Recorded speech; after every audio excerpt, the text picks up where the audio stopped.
said that the death penalty does not deter crime, and I'd like to elaborate on that a little. So I found a Bonner, Raymond, and Ford Fessinger absence of executions a spatial report. In states with no penalty shared lower homicide rates. In a state-by-state analysis, the Times found that during the last 20 years, the homicide rate in states with the death penalty has been 48%, so which is 101% higher than in states without the death penalty. So in absence of executions is another article that I found. With states with no death penalty share lower homicide rates. And they state that the study by the Times also found that homicide rates had risen and fallen along the roughly symmetrical paths in the states with and without the death penalty, suggesting too many experts that the death penalty rarely deters criminals. And there's another interesting piece of evidence that I found. It was called "Does Capital Murder Deter Crime?" And the inevitable conclusion that they came up with is that executions have no discernible effect on homicide rates, which we have seen regarded as adequate indicators of capital murder rates. So my opponent also said that the rates of executions are low, but I found in death penalty statistics that in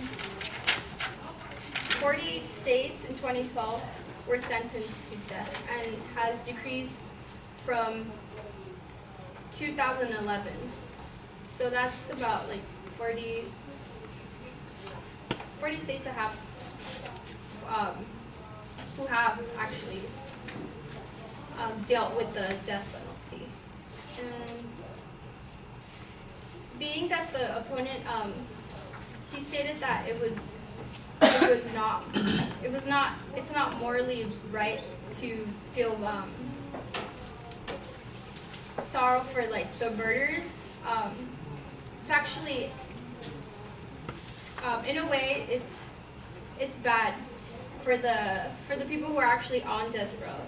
So like they often, doctors who perform the executions fall to prison employees who may not have the proper experience or training, and which can lead to incorrect dosage of improperly inserted needles, which complicates the matter of some of the sentence once used intravenous drug, making it more difficult to find a proper vein.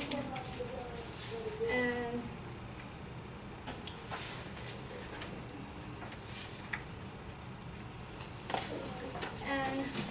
I like to bring up that innocent people can be executed during the death penalty process. To date, 347 people in the U.S. have been exonerated by DNA testing, including 20 who served time on death row, and these people served on average of 14 years in prison before exoneration and release. And there are flawed executions and anti-death penalty movements in the politics of capital punishment. And more important, in terms of public opinion, are several recent instances in which wrongfully convicted individuals only narrowly escaped execution. The most celebrated of these involve Randall Dale Adams, whose narrow escape was the subject of a documentary film, The Thin Blue Line.